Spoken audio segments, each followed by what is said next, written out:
ಪ್ರಾರಂಭದಲ್ಲಿ ನಾನು ಬೆಂಗಳೂರಲ್ಲಿ ಸೇಲ್ಸ್ಮನ್ ಕೆಲಸ ಮಾಡ್ತಾ ಇದ್ದೆ ಜನತಾ ಬಜಾರಲ್ಲಿ. ಅದಾಗಿ ಅಲ್ಲಿ ಇದ್ಕೊಂಡೆ ಲಾ ಮಾಡಿಕೊಂಡು ಲಾ ಪ್ರೊಫೆಷನ್ಗೆ ಬಂದೆ. ಅವನು ಸಿನಿಮಾ ಮಾಡ್ತಾ ಇದ್ದೀನಿ ಬಾವ, ನೀವೆಲ್ಲ ಪ್ರೊಡ್ಯೂಸ್ ಮಾಡ್ಬೇಕಂತೇಳಿ ಬಂದಾಗ ನಾನು ನನ್ನ ಹೆಂಡತಿ ಇಬ್ಬರು ನೋಡೋಣಪ್ಪ ಮಾಡೋಣ, ಸ್ವಲ್ಪ ಟೈಮ್ ಕೊಡು ಅಂತ ಹೇಳಿ ಕಳಿಸಿದ್ವಿ. ನಾವು ಒಂದಿಬ್ಬರು ಸೇರ್ಕೊಂಡು ಮಾಡೋಂತ ಹೊರಟು ಒಬ್ಬರು ಕೊನೆಗೆ ಮಧ್ಯದಲ್ಲೇ ಕೈ ಬಿಟ್ಬಿಟ್ರು. ಕೊನೆಗೆ ನಾನು ಒಬ್ಬನೇ ಮಾಡಿದೆ. ಅದನ್ನ ವಿಜಿ ನಮ್ಮ ಮಾವರು ಕೂಡ ಸಪೋರ್ಟ್ ಮಾಡೋದು. ಲಾ ಪ್ರೊಫೆಷನ್ ಸಂಪಾದನೆ ಮಾಡಿದ್ದೆಲ್ಲ ತಂದಲ್ಲಿ ಹಾಕಿ ಒಂದು ಮನೆ ಕಟ್ತಾ ಇದೀವಿ ಅವಾಗ. ಆ ಮನೆ ಕೆಲಸ ನಿಲ್ಲಿಸಿ ಸೂರ್ಯ ಹೇಳ್ತಾ ಇದ್ದಾರೆ, ನನಗೆ ಹಣ ಹಿಂಗಾಗತ್ತೆ ಹಂಗಾಗತ್ತೆ, ಒಂದು 80 ಲಕ್ಷ ಬಂದರೆ ಸಿನಿಮಾ ಮಾಡ್ಬಿಡೋಣ ನೋಡಿ ಅಂತಲೇ ಇದ್ದು. ಅವತ್ತಿಗೆ 88 ಲಕ್ಷ ರೂಪಾಯಿ ಆಗಿತ್ತು ಬಡ್ಜೆಟ್. 88 ಲಕ್ಷ ರೂಪಾಯಿ, ಒಂದು 5-6 ಲಕ್ಷ ರೂಪಾಯಿ ಬಡ್ಡಿ ಎಲ್ಲ ಸೇರಿ ಹತ್ತಿರ ಒಂದು ಅರೌಂಡ್ ಒಂದು ಕೋಟಿ ಆಗಿತ್ತು. ನಮ್ದಂದ್ರೆ ಮಂಡದ ಏರಿಯಾ. ನೋಡೋಣ, ಆಗಲಿ ಹೋಗ್ಲಿ, ಮುಂದೆ ಹೋಗೋಣ, ನೋಡೋಣ, ಆದರೆ ಆಗಲಿ ಆಗದೇ ಹೋಗ್ಲಿ ಅನ್ನೋ ಥರ ಒಂದು ಮಂಡ ಧೈರ್ಯದಲ್ಲಿ ನಮ್ಮ ತಾತ ಊರಲ್ಲಿ ಜಮೀನು ಮಾರಿದ್ರು. ಆ ಟೈಮಲ್ಲಿ ಒಂದು 5 ಎಕರೆ ಜಮೀನು ಮಾರಿದ್ರು. ನನ್ನ ಸಿನಿಮಾ ಶುರು ಮಾಡೋಷ್ಟೊತ್ತಿಗೆ ಅಗ್ರಿಮೆಂಟ್ ಮಾಡ್ಕೊಂಡು ಮಾಡಿದ್ರು. ಸಿನಿಮಾ ಶುರು ಮಾಡ್ತಾನೆ ಅಂದಮೇಲೆ ಸ್ಟಾಪ್ ಮಾಡಿಬಿಟ್ಟಿದ್ರು. ಸ್ನೇಹಿತರೆ ನಮಸ್ಕಾರ, ನೀವು ನೋಡ್ತಾ ಇದ್ದೀರಾ ಡೈಲಿ ಮಾಧ್ಯಮ. ನಾನು ಅಶೋಕ್ ದಾವಣಗೆರೆ. ನಮ್ಮ ಚಾನೆಲ್ನಲ್ಲಿ ನೀವು ನಿರಂತರವಾಗಿ ಸಿನಿಮಾ ಸಂದರ್ಶನಗಳನ್ನು ನೋಡ್ತಾ ಇದ್ದೀರಾ. ಸಾಕಷ್ಟು ಸಂದರ್ಶನಗಳಲ್ಲಿ ನಿರ್ದೇಶಕರು, ನಿರ್ಮಾಪಕರು, ನಟರು ತಮ್ಮ ಅನುಭವಗಳನ್ನು, ಆ ಕಾಲದಲ್ಲಿ ಸಿನಿಮಾ ಮೇಕಿಂಗ್ ಹೇಗಿತ್ತು, ಏನೆಲ್ಲ ಆ ಸವಾಲುಗಳನ್ನು ಅವರು ಚಿತ್ರರಂಗದಲ್ಲಿ ಫೇಸ್ ಮಾಡಿದರು, ಸೊ ಗೆಲುವು, ಸೋಲು, ನೋವು, ನಲಿವು ಎಲ್ಲ ವಿಚಾರಗಳನ್ನು ಕೂಡ ಮಾತಾಡ್ತಾ ಬಂದಿದ್ದಾರೆ. ನನಗೆ ಬಹಳ ದಿನಗಳಿಂದಲೂ ಒಂದು ಆಸೆ ಇತ್ತು, ಸಿದ್ದರಾಜು ಸರ್ ಅವರ ಸಂದರ್ಶನ ಒಂದು ನಮ್ಮ ಡೈಲಿ ಮಾಧ್ಯಮಕ್ಕೆ ಮಾಡಬೇಕು ಅನ್ನುವಂಥದ್ದು. ಯಾಕೆ ಸಿದ್ದರಾಜು ಸರ್ ಅಂತಂದರೆ, ದುನಿಯಾ 2006ರಲ್ಲಿ 2 ಸಿನಿಮಾ ಬರುತ್ತೆ ಕನ್ನಡದಲ್ಲಿ. ಒಂದು ಮುಂಗಾರು ಮಳೆ, ಮತ್ತೊಂದು ದುನಿಯಾ. ಇಬ್ಬರು ಸ್ಟಾರ್ಸು ಆ ಸಿನಿಮಾದಿಂದ ಕನ್ನಡ ಚಿತ್ರರಂಗಕ್ಕೆ ಬರ್ತಾರೆ. ಇಬ್ಬರು ನಿರ್ದೇಶಕರು ಆ ಸಿನಿಮಾದಿಂದ ಬರ್ತಾರೆ.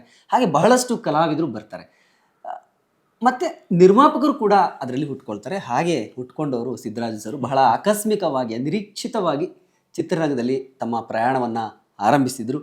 ಸೊ ಅವ್ರನ್ನ ಬಹಳ ವರ್ಷಗಳಿಂದ ನಾನು ನೋಡಿದ್ದೀನಿ. ನಾನು ಸರಿಸುಮಾರು 16-17 ವರ್ಷಗಳಿಂದಲೂ ಅವ್ರನ್ನ ಬಲ್ಲೆ. ಯೋಗಿ ಅಂತೂ ನಿರಂತರವಾಗಿ ನಮ್ಮ ಜೊತೆ ಸಂಪರ್ಕದಲ್ಲಿರ್ತಾರೆ. ಆ ಯೋಗಿ ಅವರು ಕೂಡ, ಅಂದರೆ ಇವರ ಪುತ್ರ ಯೋಗಿ ಕೂಡ ದುನಿಯಾ ಸಿನಿಮಾದಿಂದಲೇ ಬಹಳ ನಿರೀಕ್ಷಿತವಾಗಿ ನಟರಾಗಿ ಇವತ್ತು 50 ಸಿನಿಮಾ ಮೀರಿ ಮುಂದಕ್ಕೆ ಬಂದಿದ್ದಾರೆ. ಸೊ ಸಿದ್ದರಾಜು ಸರ್ ಅವರ ಸಿನಿಮಾ ಜರ್ನಿ, ಅಂದರೆ ದುನಿಯಾ ಹೇಗೆ ಆಯಿತು, ಹೇಗೆ ಸಿನಿಮಾದ ಒಳಕ್ಕೆ ಬಂದರು, ಚಿತ್ರರಂಗ ಈಗ ಅವರಿಗೆ ಹೇಗೆ ಅನ್ನಿಸ್ತಿದೆ, ಈ 18 ವರ್ಷಗಳ ಸುದೀರ್ಘ ಪಯಣ ಅವರಿಗೆ ಏನೆಲ್ಲ ಕೊಟ್ಟಿದೆ, ಏನೆಲ್ಲ ಕಳ್ಕೊಳ್ಳೋ ಥರ ಆಗಿದೆ ಚಿತ್ರರಂಗದಿಂದ, ಎಲ್ಲವನ್ನೂ ಕೂಡ ಮಾತನಾಡಿಸ್ಬೇಕು ಅನ್ನುವಂಥದ್ದು. ಸೊ ಅವರು ನಮ್ಮ ಜೊತೆ ಮಾತನಾಡ್ತಾರೆ ಈಗ. ಸಿದ್ದರಾಜು ಸರ್ ಡೈಲಿ ಮಾಧ್ಯಮಕ್ಕೆ ಸ್ವಾಗತ. ತುಂಬ ಖುಷಿ ಇದೆ. ಆ್ಯಕ್ಚುಯಲ್ ಆಗಿ ದುನಿಯಾ ಅನ್ನುವಂತಹ ಒಂದು ಸಿನಿಮಾ ಅವತ್ತಿನ ಕಾಲಕ್ಕೆ ಬಹಳ ದೊಡ್ಡ ಟ್ರೆಂಡ್ ಸೆಟ್ಟರ್ ಅಂತ ಹೇಳ್ಬೋದು. ಯಾಕಂದರೆ ಮುಂಗಾರು ಮಳೆ ಬಂದಾಗ ಒಂದಷ್ಟು ಸಿನಿಮಾಗಳು ಹೊಸಬರು ನಿರಂತರವಾಗಿ ಅದು ಫ್ಲೋ ಬಂತು. ದುನಿಯಾನು ಅದೇ ಟೈಮಿಗೆ ಬಂತು. ಅದಾದಮೇಲೆ ಸಾಕಷ್ಟು ಹೊಸಬರು ಬಂದರು. ನಿಮ್ಮ ದುನಿಯಾಯಿಂದಲೂ ಬಹಳಷ್ಟು ಜನ ಕಲಾವಿದರು, ತಂತ್ರಜ್ಞರು, ಎಲ್ಲರಿಗೂ ಲೈಫ್ ಸಿಕ್ತು. ಸೊ ನಿಮ್ಮ ಜರ್ನಿನ ಕೇಳಬೇಕು ಅಂತ. Thank you. Yes sir. Okay sir, 2006 ನಿಮ್ಮ ಸಿನಿಮಾ ಜರ್ನಿ ಶುರುವಾಗಿದ್ದ ವರ್ಷ. ಹೌದು. ಫಸ್ಟ್ ಹೇಳಿ, ನೀವು ಏನು ಮಾಡ್ತಿದ್ರಿ, ನಿಮ್ಮ ಪ್ರೊಫೆಷನ್ ಏನು ಆ್ಯಕ್ಚುಲಿ ಆಯಿತು? ನನ್ನ ಪ್ರೊಫೆಷನ್ ಅಂದರೆ, ಪ್ರಾರಂಭದಲ್ಲಿ ನಾನು ಬೆಂಗಳೂರಲ್ಲಿ ಸೇಲ್ಸ್ಮನ್ ಕೆಲಸ ಮಾಡ್ತಾ ಇದ್ದೆ ಜನತಾ ಬಜಾರಲ್ಲಿ. ಅದಾಗಿ ಅಲ್ಲಿ ಇದ್ಕೊಂಡೆ ಲಾ ಮಾಡಿಕೊಂಡು ಲಾ ಪ್ರೊಫೆಷನ್ಗೆ ಬಂದೆ. ಅಲ್ಲೂ ಒಂದು ಒಳ್ಳೆಯ ಹೆಸರು ಮಾಡಿದ್ವಿ. ನಮ್ಮ ಇದರಲ್ಲಿ MSc ಕೇಸ್ಕೊಂಡು ಮಾಡ್ತಾಯಿದ್ವಿ, ನಾನು ನಮ್ಮ ಇನ್ನೊಬ್ಬ ಸ್ನೇಹಿತರು ಸೇರಿಕೊಂಡು. ಅದಾದಮೇಲೆ ದುನಿಯಾ ಅನ್ನೋ ಸಿನಿಮಾ ಮಾಡೋಕ್ಕೆ ಹೊರಟ್ವಿ. ದುನಿಯಾ ಅನ್ನೋದು ನಮಗೇನು ಸಿನಿಮಾ ಬಗ್ಗೆ ನಮಗೆ ಅಷ್ಟೊಂದು ಗಂಧಗಳಿಗೆ ಗೊತ್ತಿರಲಿಲ್ಲ. ನಮ್ಮ ವಿಜಿ ನಿಮ್ಮೆಲ್ಲರಿಗೂ ಗೊತ್ತಿದ್ದಂಗೆ ನನ್ನ ಹೆಂಡತಿ ತಮ್ಮ, ನನ್ನ ಬಾಮೈದನೇ ಆಗಬೇಕು. ಅವನು ಸಿನಿಮಾ ಮಾಡ್ತಾಯಿದ್ದೀನಿ ಬಾವ, ನೀವೆಲ್ಲ ಪ್ರೊಡ್ಯೂಸ್ ಮಾಡ್ಬೇಕಂತೇಳಿ ಬಂದಾಗ ನಾನು ನನ್ನ ಹೆಂಡತಿ ಇಬ್ಬರು ನೋಡೋಣಪ್ಪ ಮಾಡೋಣ, ಸ್ವಲ್ಪ ಟೈಮ್ ಕೊಡು ಅಂತ ಹೇಳಿ ಕಳಿಸಿದ್ವಿ. ಕೊನೆಗೆ ಹಂಗೆ ಅದು ಒಪ್ಕೊಂಡು ಆ ಸಿನಿಮಾ ಶುರು ಮಾಡಿದ್ವಿ. 2006ರಲ್ಲಿ 2005ರಲ್ಲಿ ಶುರು ಮಾಡಿದ್ವಿ. 2006 ಮುಗಿಸಿ 2007ಕ್ಕೆ ಫೆಬ್ರವರಿ 23ನೇ ತಾರೀಕು ಸಿನಿಮಾ ರಿಲೀಸ್ ಮಾಡಿದ್ವಿ. ಓಕೆ. ಸಿನಿಮಾ ಅಂದಾಗ ಸ್ವಲ್ಪ ಭಯ ಇರುತ್ತೆ ನಾರ್ಮಲಿ. ಇವತ್ತಿಗೂ ಕೂಡ ಸಿನಿಮಾ ಇಂಡಸ್ಟ್ರಿ ಅಂದರೆ ಒಂದು ಭಯ ಸಹಜವಾಗಿಯೇ ಇರುತ್ತೆ. ಸೊ ನಿರ್ಧಾರ ಹೆಂಗೆ ತೊಗೊಂಡ್ರಿ ಅವತ್ತಿನ ಟೈಮ್ಗೆ ಅಂತ? ನಿರ್ಧಾರ ಅಂದರೆ, ನಾವು ಕಾಸು ಕೊಟ್ಟು ಸಿನಿಮಾ ನೋಡ್ಕೊಂಡು ಬರ್ತಾ ಇದ್ದದ್ದು ಬಿಟ್ಟರೆ ನಮಗೇನು ಸಿನಿಮಾ ಬಗ್ಗೆ ಗೊತ್ತಿರಲಿಲ್ಲ. ಅವಾಗ ನಮ್ಮ ವಿಜಯ್ ಸೀರಿಯಲ್ಗಳು ಮಾಡ್ತಿದ್ದ, ಸಿನಿಮಾ ಮಾಡ್ತಾಯಿದ್ದ, ಸಣ್ಣ ಪುಟ್ಟ ಪಾತ್ರಗಳು ಮಾಡ್ತಾಯಿದ್ದ. ಅವಾಗ ನಮ್ಮ ಮನೆಗೆಲ್ಲ ಬಂದು ಹೋಗೋನು, ವಿಷಯ ಎಲ್ಲ ತಿಳಿಸೋ, ಹಿಂಗೆ ಮಾಡ್ತೀನಿ ಬಾವ, ಹಂಗೆ ಮಾಡ್ತೀನಿ ಬಾವ ಅಂತ ಹೇಳ್ತಿದ್ದ. ಆಯ್ತಪ್ಪ ನೋಡೋಣ ಶುರು ಮಾಡಿದ್ವಿ. ಭಯನೇ ಇತ್ತು. ನಾವು ಒಂದಿಬ್ಬರು ಸೇರ್ಕೊಂಡು ಮಾಡೋಂತ ಹೊರಟು ಒಬ್ಬರು ಕೊನೆಗೆ ಮಧ್ಯದಲ್ಲೇ ಕೈ ಬಿಟ್ಬಿಟ್ರು.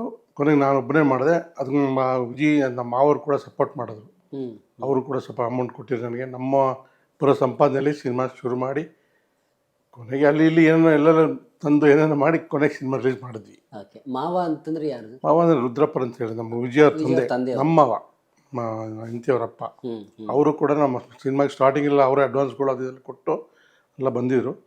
ಅವರೊಂದು 15-16 ಲಕ್ಷ ರೂಪಾಯಿ ನನಗೆ ಅವತ್ತು ಕೊಟ್ಟಿದ್ರು ಸಿನಿಮಾಗೆ. ಇನ್ನೊಬ್ರು ಲೋಕೇಶ್ ಅಂತ ಹೇಳಿ ಅವರೊಂದು 9.25 ಲಕ್ಷ ಕೊಟ್ಟಿದ್ರು. ಓಕೆ. ಉಳ್ಕೆದು ನಾನು ಎಲ್ಲ ಮ್ಯಾನೇಜ್ ಮಾಡಿಕೊಂಡು ಎಲ್ಲೆಲ್ಲಿ ಬೇಕೋ ತಂದು ಸಂಪಾದನೆ ಲಾ ಪ್ರೊಫೆಷನ್ ಸಂಪಾದನೆ ಮಾಡಿದ್ದೆಲ್ಲ ತಂದಲ್ಲಿ ಹಾಕಿ ಒಂದು ಮನೆ ಕಟ್ತಾ ಇದೀವಿ ಅವಾಗ.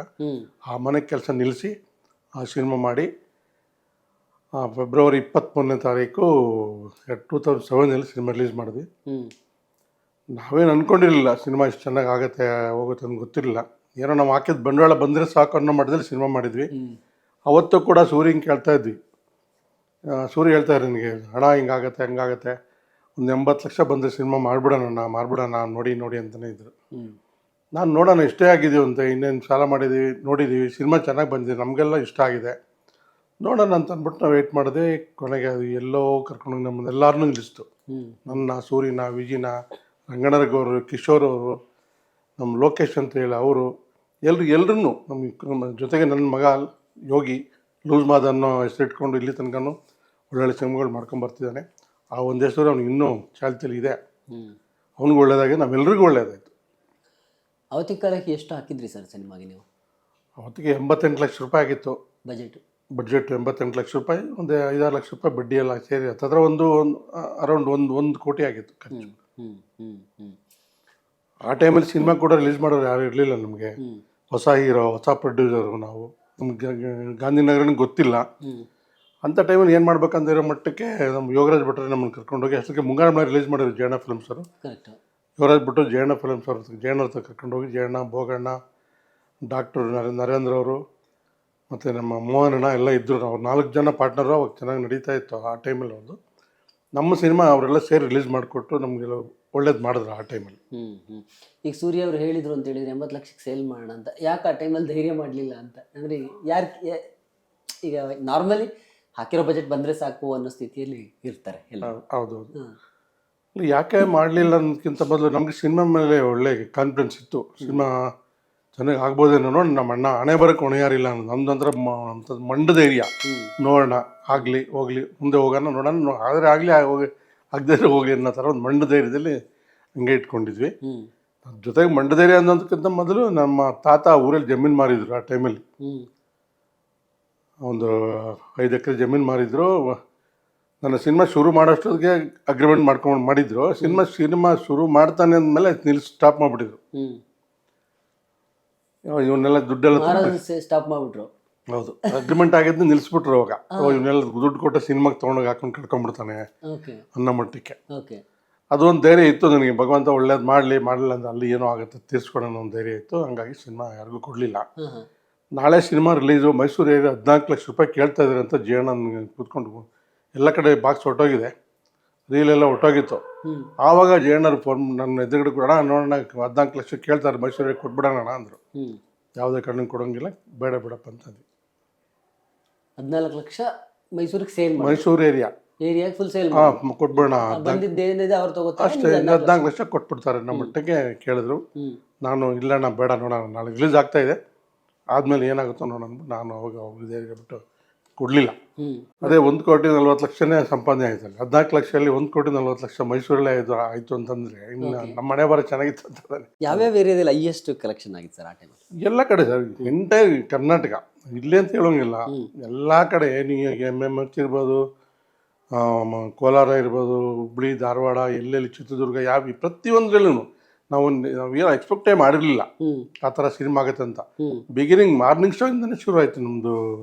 ಮಾರ್ನಿಂಗ್ ಶೋಗೆ ಎಲ್ಲ ಕಡೆ ಹೌಸ್ಫುಲ್ಲು. ಅಲ್ಲಿಂದ ಶುರುವಾಗಿ ಒಬ್ಬರಿಂದ ಒಬ್ರು ಹೇಳ್ಕೊಂಡು ಸಿನಿಮಾ ತೊಗೊಂಡೋಗಿ ಜನಗಳೇ ತೊಗೊಂಡು ಎಲ್ಲ ಬಿಟ್ಟರು.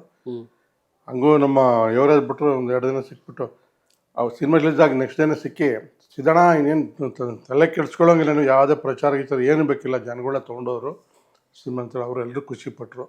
ಸೂರ್ಯನೂ ಅಷ್ಟೇ ಎಲ್ಲ ಚೆನ್ನಾಗಿ ಖುಷಿಪಟ್ಟು ಎಲ್ರಿಗೂ ಒಂದು ಒಳ್ಳೆಯ ಹೆಸರಾಯಿತು.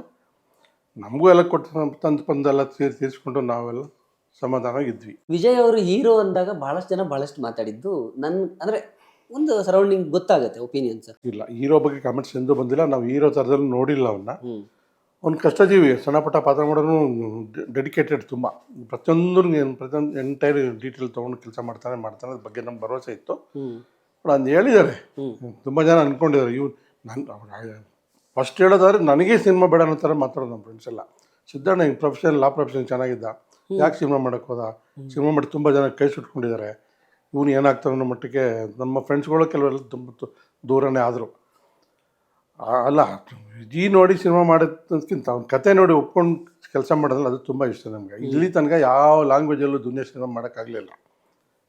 ಡೆಡಿಕೇಟೆಡು, ಒಬ್ಬ ಹೀರೋ ಇನ್ನೊಬ್ಬ ಹೊಡೆಸ್ಕೊಂಡು ಕಷ್ಟಪಟ್ಟು ಒಂದು ಲೋಗೋಸ್ಕರ ಅಷ್ಟೆಲ್ಲ ಮಾಡ್ತಾನೆ. ಕೊನೆಗೆ ಏನಾಗುತ್ತೆ ಎಂಡಿಂಗು, ಅಷ್ಟೆಲ್ಲ ಮಾಡೋಕ್ಕೆ ಎಲ್ಲ ಹೀರೋಗಳು ಮಾಡಲ್ಲ. ದೊಡ್ಡ ದೊಡ್ಡ ಹೀರೋಗಳು ಯಾರು ಮಾಡ್ತಾನೆ ಇರಲಿಲ್ಲ. ಈಗಲೂ ಯಾವ ಹೀರೋಗಳು ಆ ದುನಿಯಾನ ರೀಮೇಕ್ ಮಾಡೇ ಇಲ್ಲ. ಅದರಿಂದ ನನಗೆ ಅವ್ನ ಮೇಲೆ ತುಂಬ ಭರವಸೆ ಇದೆ. ಸಮಸ್ತ ಕನ್ನಡಿಗರಿಗೂ ನಮಸ್ಕಾರ. ನಮ್ಮ ಸ್ನೇಹಿತರಾದ ಭಾಳ ಆಪ್ತಮಿತ್ರರು ನನಗೆ ಅಶೋಕ್ ದಾವಣಗೆರೆಜಿ ಅವರು ಡೈಲಿ ಮಾಧ್ಯಮ ಅಂದ್ಬಿಟ್ಟು ಒಂದು ಅದ್ಭುತವಾದ ಯೂಟ್ಯೂಬ್ ಚಾನಲನ್ನು ಮಾಡಿದ್ದಾರೆ. ಭಾಳ ಸಲ ನೋಡಿದ್ದೀನಿ ನಾನು, ತುಂಬ ಚೆನ್ನಾಗಿ ಬರ್ತಾಯಿದೆ ಕಂಟೆಂಟು. ನನಗೆ ಇತ್ತೀಚೆಗೆ ಆ್ಯಕ್ಚುಲಿ ನನಗೆ ಗೊತ್ತಿರಲಿಲ್ಲ ಅವ್ರದ್ದೇ ಅಂತಂದ್ಬಿಟ್ಟು. ಇವಾಗ UI ಪಿಕ್ಚರ್ಗೆ ಸರ್ ಒಂದು ಇಂಟರ್ವ್ಯೂ ಬೇಕು ಅಂದಾಗ ಇವಾಗ ಗೊತ್ತಾಯಿತು, ಡೈಲಿ ಮಾಧ್ಯಮ ನಮ್ಮ ಅಶೋಕ್ ಜಿ ಅವ್ರದ್ದೇ ಅಂತ ಅಂದ್ಬಿಟ್ಟು. ಎಲ್ಲ ಕನ್ನಡಿಗರು ಸಬ್ಸ್ಕ್ರೈಬ್ ಮಾಡಿ. ಭಾಳ ಅದ್ಭುತವಾದ ಬರವಣಿಗೆ ಇರ್ತದೆ. ಅವರು ಪತ್ರಿಕಾ ಮಾಧ್ಯಮದಲ್ಲಿದ್ದಾಗಿದ್ದ ನನ್ನ ಪರಿಚಯ ಅವರು ಅಶೋಕ್ ಜಿ. ಸೊ ಅದ್ಭುತವಾಗಿರೋ ಕಂಟೆಂಟ್ ಕೊಡ್ತಾರೆ. ಸಬ್ಸ್ಕ್ರೈಬ್ ಮಾಡಿ ಈ ಚಾನಲನ್ನು, ನಮ್ಮ ಡೈಲಿ ಮಾಧ್ಯಮದ ಯೂಟ್ಯೂಬ್ ಚಾನಲನ್ನು ಬೆಳೆಸಿ ನಿಮ್ಮದೇ ಆದ ಕನ್ನಡಿಗರು. Thank you so much. ನಮಸ್ಕಾರ.